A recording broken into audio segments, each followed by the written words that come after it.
We're going to turn our shift to tennis now, and certainly, of course, with Jeannie Bouchard kind of going by the wayside. Nobody really, honestly, caring about the doubles, although you got a bit of respect to Vasek Pospisil and what he's trying to do, and of course, Daniel Nestor, of course.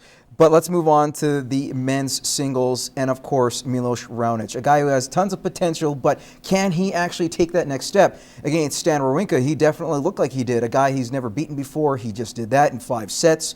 He's now going to face Gael Monfils later tonight or this morning, our time, locally, about 1:30. With that said, Monfils is beatable. Then he might have to face a guy like Andy Murray. Is there a good chance that we might see Mr. Raonic in a final? He's going to have to do a lot perfect. He can get by Monfils. I'm not worried about that. We're going to see a semifinal with Raonic, but it's whether or not he can beat Murray or Ferreira. That's where the questions come in, and that's what's going to always happen with a lower seed. You have to try and beat those kind of seeds. Can he do it?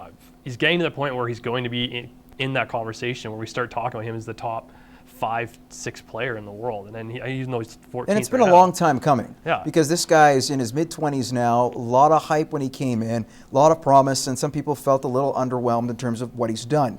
But if you look at who's still there in this group, you still have a Federer, you still have a Djokovic. There's still these pristine legends of this game, the most dominant people. Can he be a part of that upper echelon? Yeah, he's 4-4 against Murray. You know, that stat, I looked it up this morning, we were talking off camera, that really shocked me, that he's got a 4-4 record, 3-3 on hard court, and I think he's got a decent shot. Would I bet on him to beat Andy Murray? No, I wouldn't. But the draws kind of set up decently well for him, although if he would have had to go through Roger Federer, he did just beat Roger Federer, 2 weeks ago. So, yeah, I would say he's got a 50-50 chance, maybe slightly below that because Murray obviously has a lot more big match experience, right?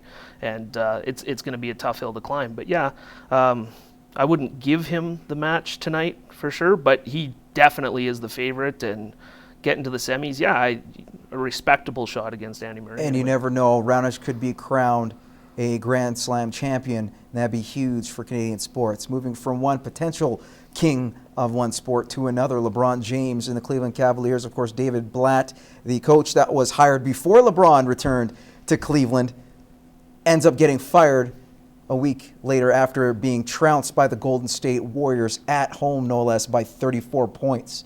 With that said, when we look at what David Blatt did, of course, there was a lot of friction between him and LeBron. When he got the best player, obviously, he's going to carry more clout with front office.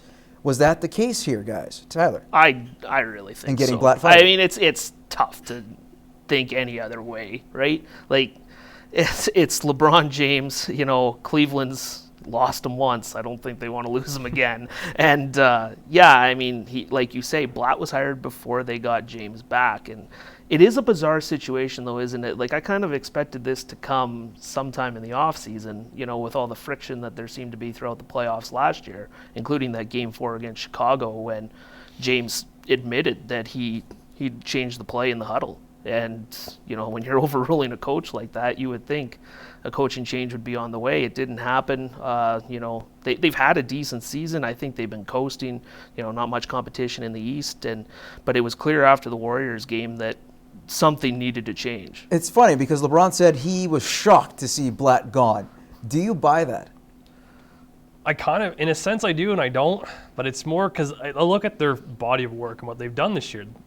In the last while, they've lost to Chicago, second in their division. They've lost to San Antonio, and they've lost to Golden State. Well, everyone loses to Golden State, let's just be honest. So they've lost 3 games in how many? And then we're firing the first place coach. But you also got to remember, after that game, when they took on Golden State the first time on Christmas Day, they got trounced. And there's a lot of questions because he was putting guys in different roles that they didn't like. And then on top of that, you get blown out the next night against the Portland Trail Blazers. This seemed to be festering. But even with that said, LeBron said he had nothing to do with this and was shocked about it. I don't buy it because if your best player, and Tyler, you mentioned this a little bit, if your best player is, I guess, mad or he's not happy, front office is going to know. Whether it's directly from the man himself or indirectly by his body position.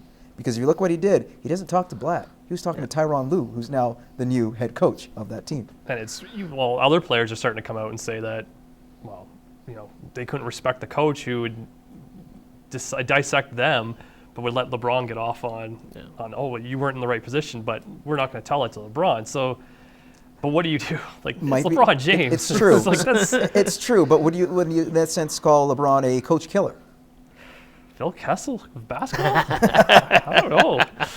He's not as round as Phil Kessel. He's got more. He has more of an overall game. Maybe it's not a coach killer in a sense, but it's you're putting an inexperienced coach in a position where you have a superstar caliber player, and it happens in every other sport. If you look at like certain coaches can, when you have that many superstars, it doesn't work because they don't know how to treat the superstar. Right. Well, then you look at the other way. You look at what Golden State has done, bringing in pieces that have turned into superstars and have performed well. However, last night they were taking on the Warriors, and that did not exactly happen. They lost 120-90 to the Warriors. I don't know if they tried playing the game. Tim Duncan was not in the lineup because of, they say knee soreness. Greg Popovich could have just put old in this case, like he's done before, for reasons for not keeping certain players in the lineup. But nevertheless, this is a team that was supposed to be battling essentially the two that were going to go to the NBA Finals, either or at least represent the West. And it looked like the clear favorite is now Golden State. Are you kind of disappointed in the way San Antonio played? Or was this just more so, you know what, it's just a bad game, just put it away, we'll meet them again, and that's when we're really going to see the real Spurs? Well, I think this game meant a lot to the Warriors. I don't think it meant anything to the Spurs. I mean, you watch Greg Popovich teams over the years, and they put no stock into the regular season. They really don't.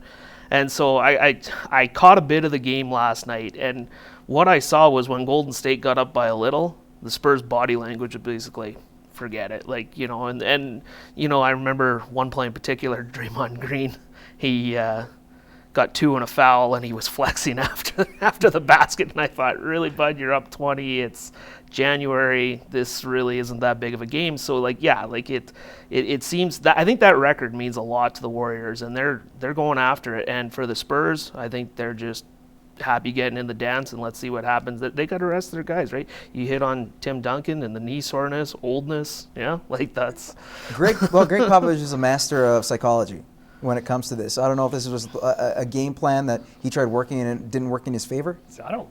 It's Golden State. Like, they're beating everybody like this. Like, we just talked about them beating Cleveland. So, like you said, they care about this record. They care about how they play.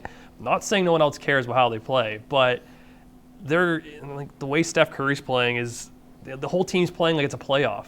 Yeah. It's a huge difference when you're playing guys that are like, oh, well, we're in second. We'll just you're not going to risk injuring someone to go play against Golden State. And what's scary about this is you have a player like Steph Curry who doesn't have to play the fourth quarter and still scores 37 points.